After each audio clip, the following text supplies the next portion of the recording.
What is up, guys? Welcome back to All You Can Board. I'm Dylan, and this is Tainted Grail from Awakened Realms, and this is an absolute beast of a game, and today we're teaching you how to play it. So we're pretty excited and a little nervous because there is a lot to unpack here.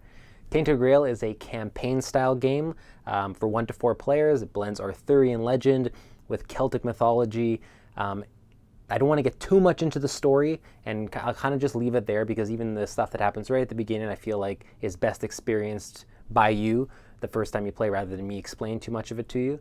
So I'm only going to explain what I absolutely have to, and that's something I guess I should get to about this how to play, is that unlike other board games, there's going to be some stuff that I just don't talk about, and that is stuff that'll come down the line of the campaign that might alter the rules, might add in additional rules, or might put a twist on things that you thought you knew about the rules. That stuff I'm not going to talk about, but equipped with our how to play, you should have all the tools you need to understand how to play this game, as well as how to deal with those things when you encounter them. And of course, if you have any questions beyond what we talk about here, anything you feel like we missed, or anything you encountered and you want to ask us about, feel free to send us a message or leave it in the comments, and we will try our best to help you out in any situation. Also, if you do want to avoid all spoilers from this game completely, please note that I will be showing some of the front sides of the initial starting locations and a couple of the first locations you'll unlock, but stuff you'll unlock in the very first quest when you're playing. There's just no real good way to do this how to play without showing some of those, and a lot of them are already shown in the rule book as well, so they're not quite as much of a secret as other ones that come down the line. But note that I won't be flipping any over, and when I talk about that section, I won't be actually showing you what's on the other side of the card for when you explore, because again, there's story elements there, and I feel like that's something you should experience and find out about for yourself. I will also be showing some of the basic encounter cards that are like the level 1 encounter cards that are in the decks, because it's the only way to properly explain combat and diplomacy encounters. So there will be some of that, and I will be talking about the very first quest of the game, not in detail about how you're completing this quest, but just to try to outline what to expect, what to look for, and how to interpret these cards when they first reveal themselves. So without further ado, let's take this journey together and let me show you how to play Tainted Grail.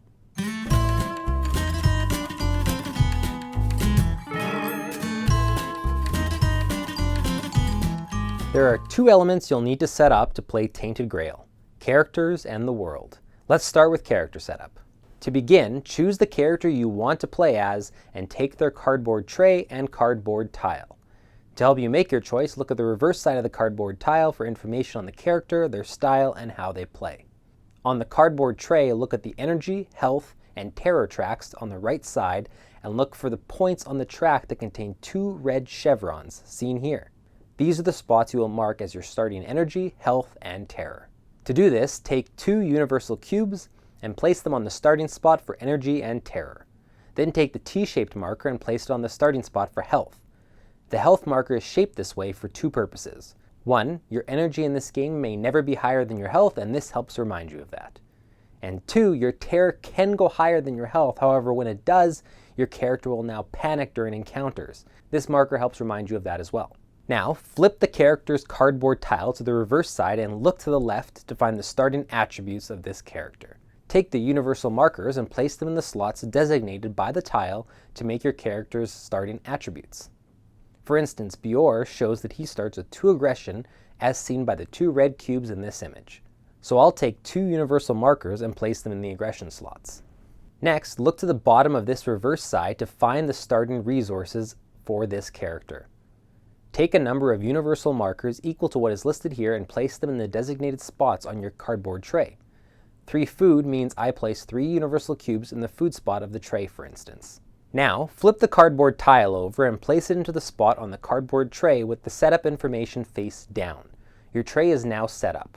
It is now time to set up your diplomacy and combat decks. You will need to find the 80 cards associated with your character's color. There are 50 basic cards, 25 combat and 25 diplomacy, as well as 30 advanced cards, 15 combat and 15 diplomacy.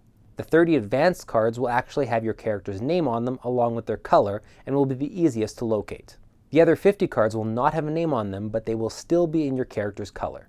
For instance, Bjor's color is blue, and these are his blue ability cards. Now, from the 50 basic cards, locate the 15 starting combat cards and the 15 starting diplomacy cards.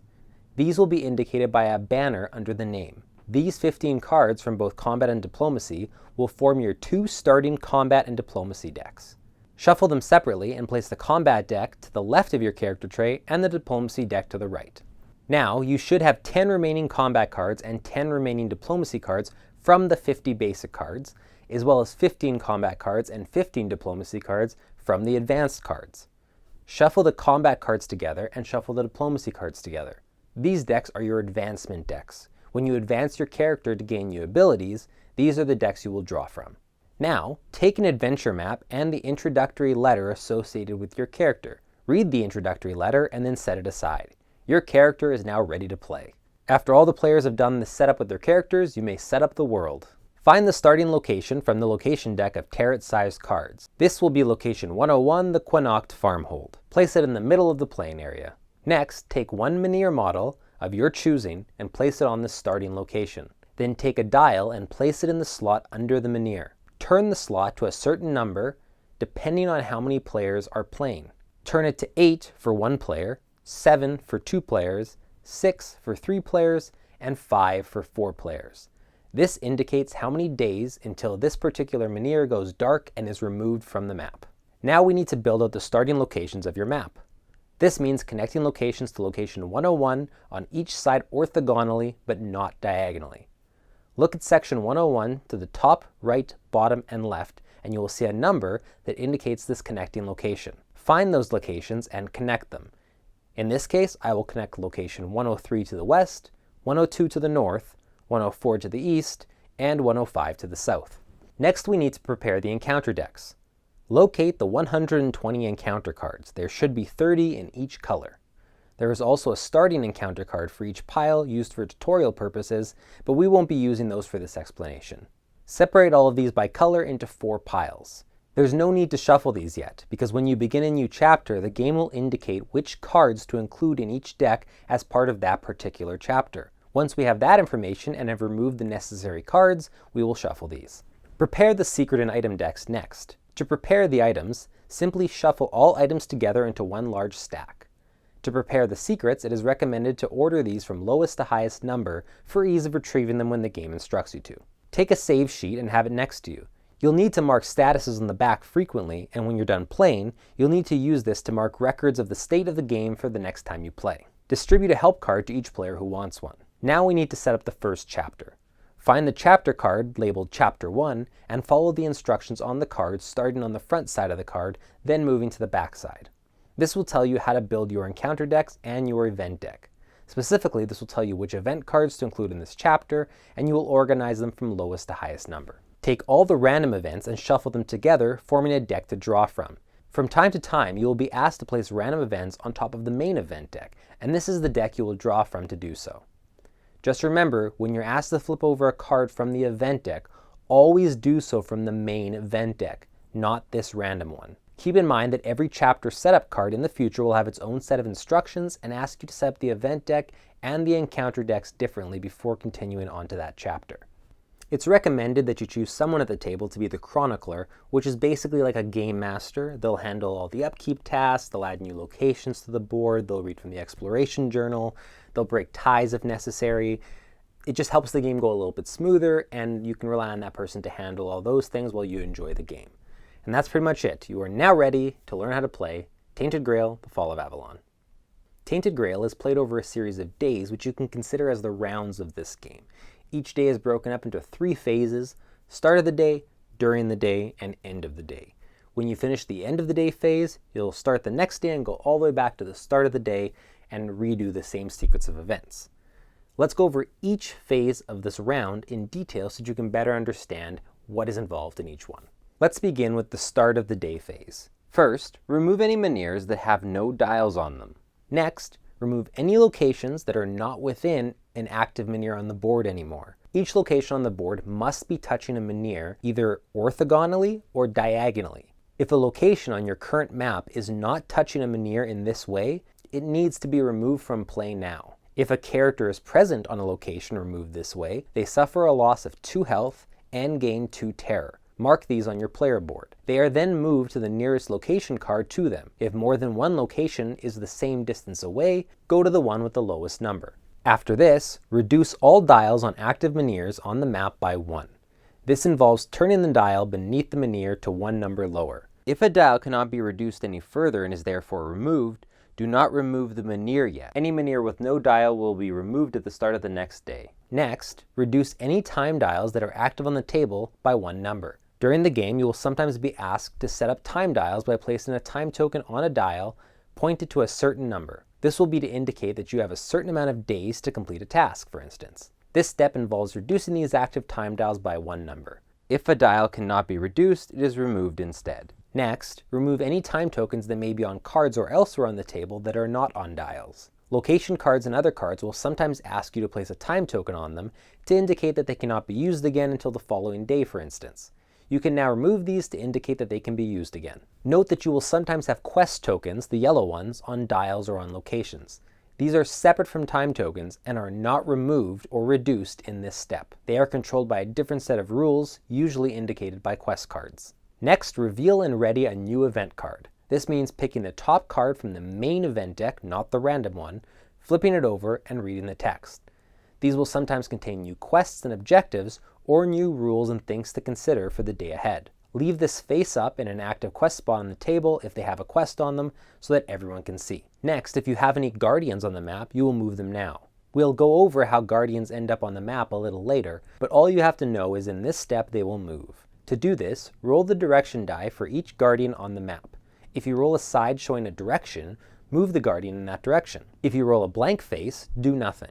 If you roll the X, remove the guardian from play completely. If a guardian moves and would move to an unrevealed or unconnected location, move it to the highest numbered location that is connected to its current one. If the guardian does not move and there are player characters on its current location, immediately start an encounter with these players right now before continuing with the start of the day's steps. Likewise, if the guardian moves to a location with one or more player characters, also immediately start an encounter. If an encounter does take place and the guardian is defeated, discard it to the bottom of the encounter deck that matches its color. After this guardian phase is complete, it's time to discuss plans with your party of players and equip your characters. Make sure each character only has one item of each item keyword: weapon, armor, shield, companion, and relic. If a character has more than one of these, they must turn them face down so they only have one of each type max. These are the only items they can use on this current upcoming day. And that's it for the start of the day phase. So let's move on to during the day, which is pretty much where you'll spend most of your time in Tainted Grail. During this phase, you'll be doing actions and spending energy to do so, and you can move in any order you want around the table, whatever is most beneficial to your party, as this is a co-op game and you're going to develop a different strategy on each day depending on what you're trying to accomplish. To identify actions, look for the action icon, which will feature a number next to an energy icon to indicate how much energy you must use to carry out that action. For instance, the available action in Quinoct costs 1 energy. Actions in Tainted Grail can be carried out independently or in a party of players at the same location as you. When grouping up together and taking an action as a party, the cost in energy can sometimes be shared, not always, and the rewards of the action will be split amongst all players. Some actions, such as harder encounters, will need parties of allies in order to conquer situations that would prove too difficult to tackle solo. When you pay for an action, you move your universal marker down an equivalent number of spots on the energy track. You must have enough energy left to take an action. Whenever you choose not to take an action with your party, you immediately leave the party. You can also voluntarily disband the party whenever you want. Now there's 6 basic actions in Tainted Grail that are always available to players, so let's go over those in a little bit of depth so that you better understand them. First up is Explore. Every location in Tainted Grail can be explored, and you'll want to do so to further the story, gain information, and gain resources, and to complete quests along the way. Exploration costs 1 energy. When you explore a location, you'll flip the card over to the back side and you'll read the text there, which will often guide you to the exploration journal, and then you'll continue your exploration from there. Continue reading the back of this card, or from the exploration journal, until you see the text, Exploration Ends. At this point, flip the location card back over to the front, and your explore action is now completed. If you explore as a party, all party members engaging in this action must pay 1 energy. Any encounters, effects, rewards, or consequences are now experienced by all members of the party that is exploring. The second action is Travel. This costs 1 energy and allows you to move your character from their current location to another neighboring location that is revealed and accessible orthogonally.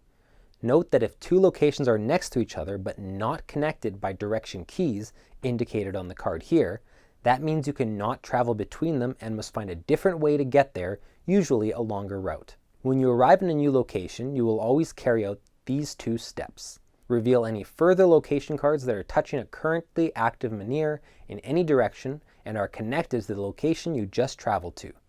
So for instance, traveling here would activate these two locations that are not yet revealed. The second thing you'll do is check if the location you are now on has a lightning symbol. If it does, carry out whatever the text beside the lightning symbol says. Otherwise, this action is now complete. When you take the travel action as a party, you'll each pay the travel costs, but anything you encounter during travel will be encountered together. So for instance, if you moved to a card that had a lightning symbol that said you had to flip over a certain encounter, you and your party would now take on that encounter together. The third action is the location action. Location actions differ for every location card in the game that has one. The cost and the ability will be stated on the location card, and you can carry out that action only if your character miniature is already on that location. Some location actions are marked as once per day. Whenever any single character or party of characters takes this action, place a time token on it. This action is now inaccessible to all players until the next day after the time token is removed. You'll remember during the start of the day phase there was a step that involved removing time tokens from the map. These will stay on there until you reach that step on the following day, hence the once per day. When taking a location action as a party, the action is taken a single time by the party and all members split the reward. For instance, if a location action stated to gain 2 food and was taken by a party of 3, this 2 food is split between the 3 players. All players do not receive 2 food each. However, the cost of location actions in energy can be split by the players in the party. Not all players need to pay it in full. Next up are the character actions. Each character in the game has a unique action on their character board that only they can take. Simply pay the cost in energy and carry out the action whenever you wish on your turn. You can take this as a party action, but only the character who the action belongs to may reap the reward. And though party members can help pay the cost, the character who owns the action must pay at least 1 energy of the cost still. The fifth action is Inspect a Menhir. This is a free action and costs no energy. Some locations will have a purple menhir symbol under their name. If you're on a location with this purple symbol, you can take this action to flip the card over and you will read the specific text at the bottom that applies to how to activate this menhir. Don't read the rest of the text on the card. You can only do that if you take the Explore action. This is specifically for the menhir text at the bottom for activating it. Inspecting a menhir will reveal the requirements needed to activate this menhir. If, when inspecting a menhir, you have all the requirements, you may immediately activate this menhir. All players need to pay resources to activate a menhir, so plan accordingly. And remember, you can choose to activate an already active menhir. What this does is reset the dial underneath it to the maximum amount. The sixth and final basic action is to pass. When you take this action, you are saying that you don't want to do anything else for the day. You can't change your mind later. If I pass early and everyone at the table keeps playing and something happens that I want to now jump back in on, I can't because I've passed. So make sure when you do this, you are absolutely done for the day. Now these are just the basic actions that are always available to players, but there are ways to gain new actions that you can do on your turn. Primarily you'll gain these from item cards, skill cards, and secret cards. I'm not going to go over what some of these are because I don't want to spoil them for you, but just know they will open up additional opportunities of things you can do during the day on your turn. And finally, let's look at the end of the day phase. The first thing players will do is rest. To do this, each character eats 1 food from their possession. To signify this, remove 1 cube from the food section on your tray and return it to the main supply. Then move your health marker up 1 if it isn't already at the max. Also, lower your terror by 1 if you have any terror. If you do not have any food to eat, move your energy marker down to 0 immediately. If your energy marker is already at 0, lose 1 health. Next, it's time to restore energy. Place your energy marker back on its starting energy amount. However, if your energy marker is in one of the spots labeled as exhausted, either from taking too many actions during the day or from not having enough food to eat in the previous step, only move the energy marker to the number 4. Remember, as stated before, your energy can never be higher than your health. So if your current health is at 2, you can only move your energy to 2. Next, it's time to advance your character.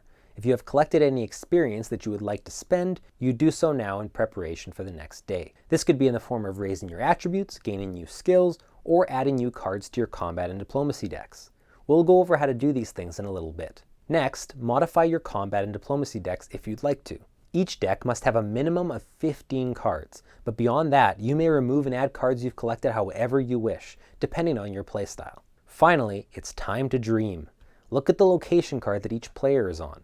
For any that have a blue eye icon on them, those characters experience dreams. Open the exploration journal and turn to the sections for each location, and at the end of each location section you will find a Dreams and Nightmares section. Read the Dreams section now. If your terror marker is on one of the red slots and you are therefore going insane, read the Nightmare instead.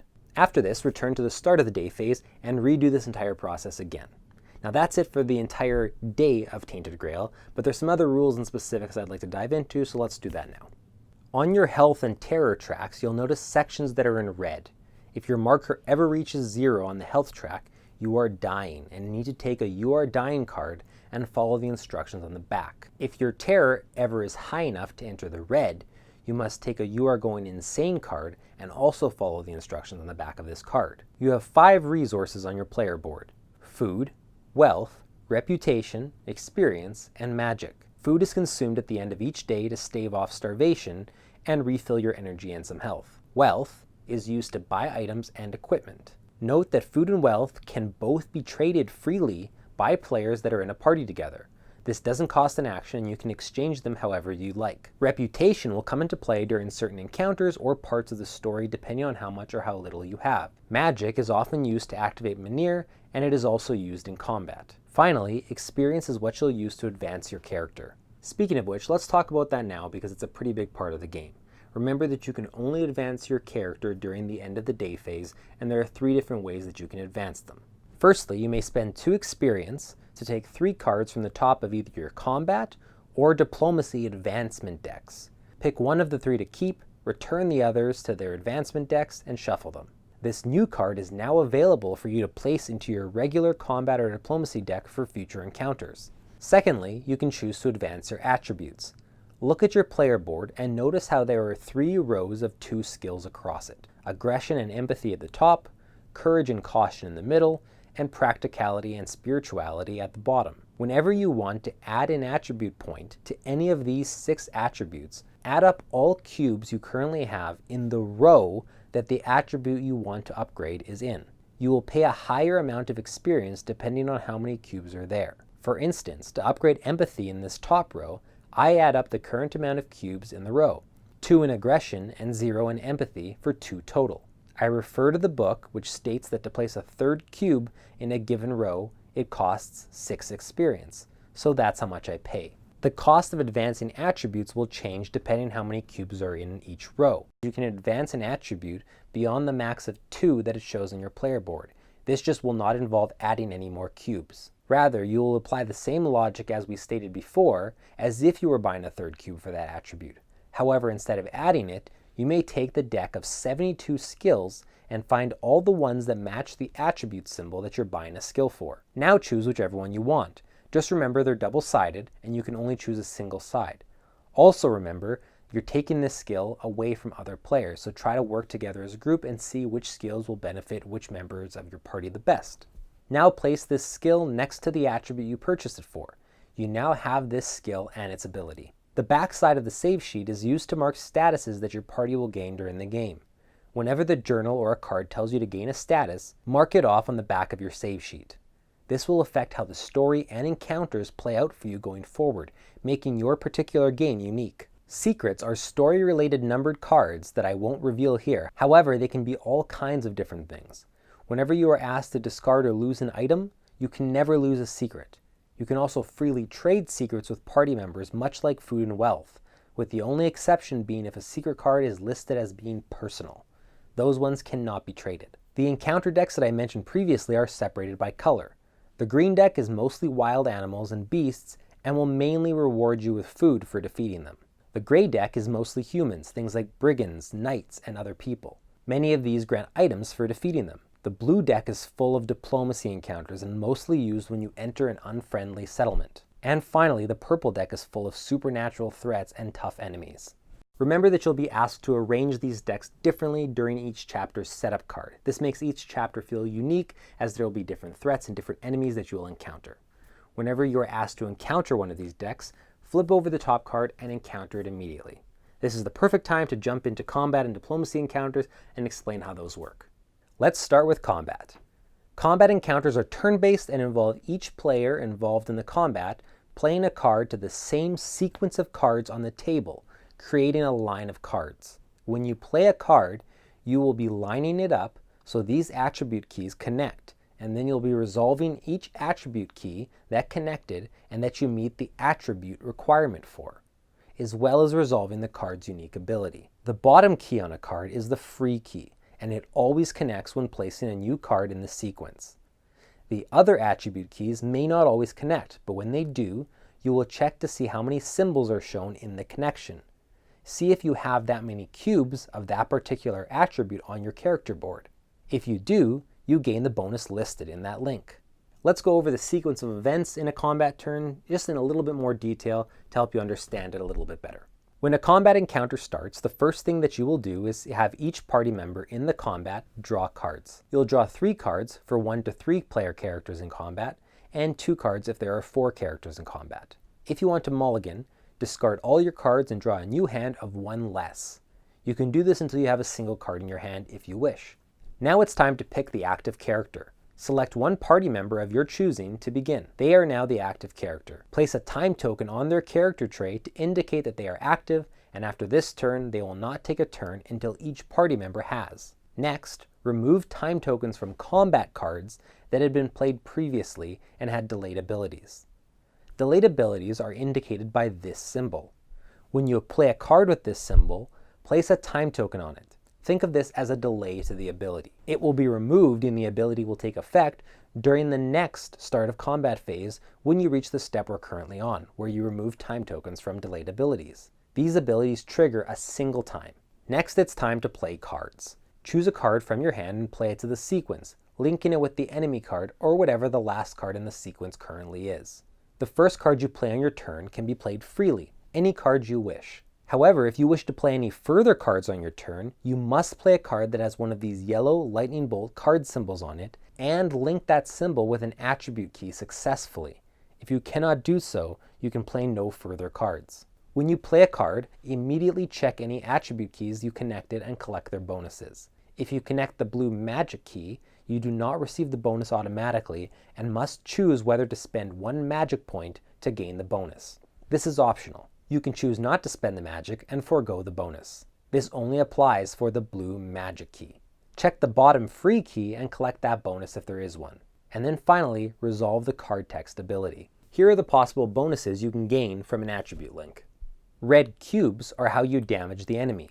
Count up all the red cubes you successfully linked and then place that many cubes on the enemy card at the start of the sequence. If the number of cubes on the enemy card ever exceeds the number in the top right of the enemy name when you do the victory check, you defeat the encounter. A green card with a plus means you get to draw a card. This torn up red card symbol means you must discard whatever the last card in the sequence is immediately. The multiplier symbol, such as this 2 times, means that whatever bonus is linked to this number in the attribute key is multiplied by this number.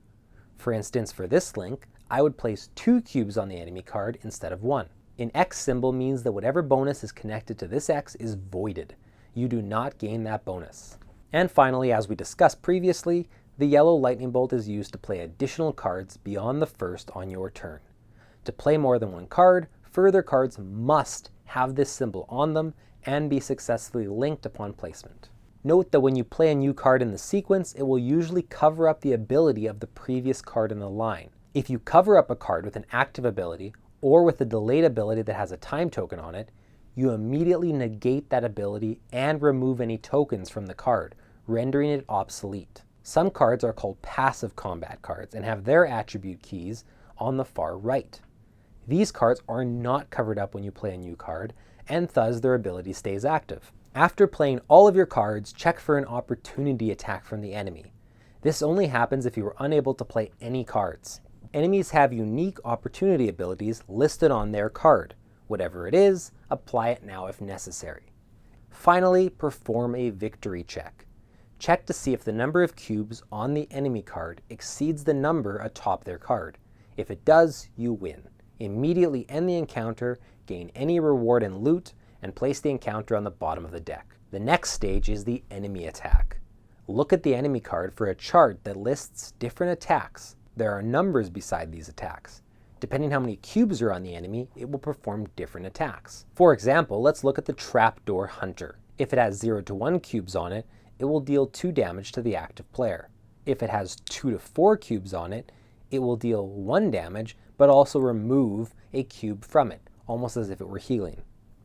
If it has 5 cubes on it, it runs away. Like this card just indicated, sometimes enemies will remove cubes. Again, think of this as the enemy healing. Whenever this comes up, remove that many cubes from the enemy card. If there are ever not enough cubes to remove, the active player discards the difference from the top of their combat deck. After the enemy attacks, do another victory check to see if you defeat the encounter. If not, continue on. At this point, check to see if all characters in combat have been active.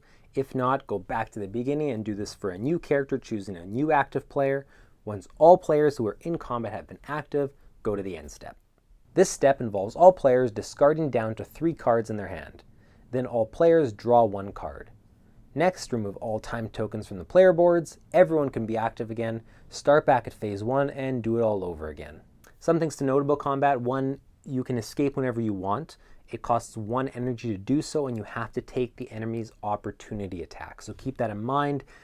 It's pretty easy to escape, but you do have to balance for the fact that I might be taking damage, I might be taking terror, or some other downside that will affect whether I want to escape or not. Another important thing to note is that every character in combat has to escape separately. If I successfully escape, only my character is removed from combat. The rest of the characters continue until they either defeat the encounter, lose the encounter, or escape from it. Another thing to note, if your terror is ever higher than your health, you panic during combat. This means that instead of playing the first card on your turn from your hand, you have to play blindly from the top card of the deck. All subsequent cards you play after the first can be played if they connect the yellow lightning bolt icon.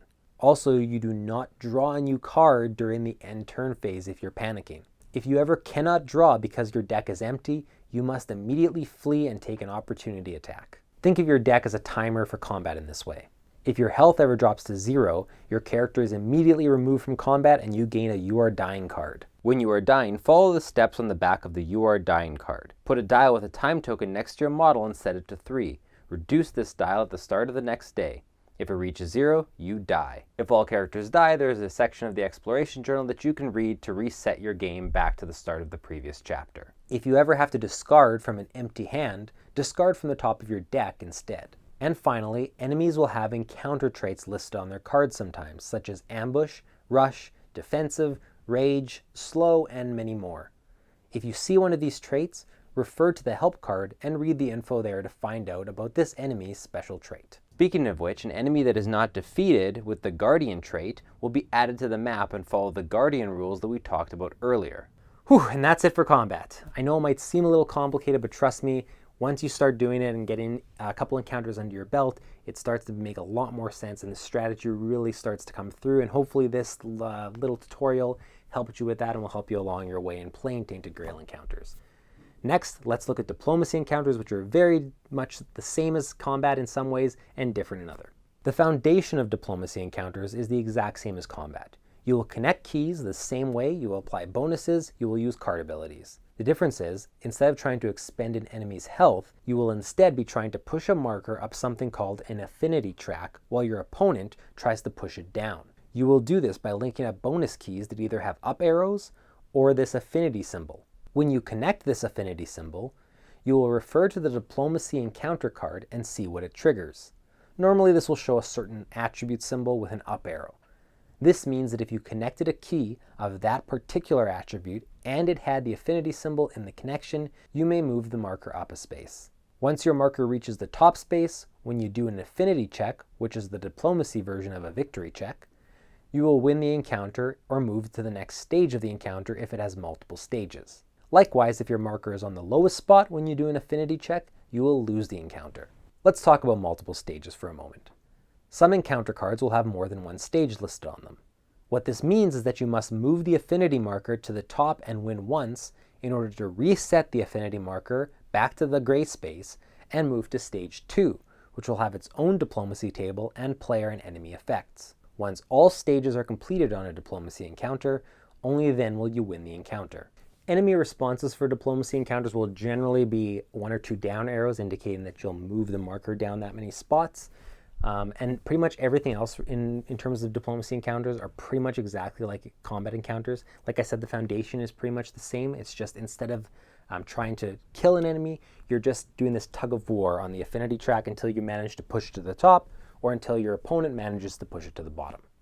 Guys, we made it. That is the how to play for Tainted Grail, The Fall of Avalon. Now, this is a big game, and there is a lot of stuff here that we can't cover just because we don't want to give spoilers, and it's a campaign game. Things will change and surprise you as you go. So I just want to stress that this is not everything you'll need to play Tainted Grail, but it is the foundation. These are the basic rules of Tainted Grail.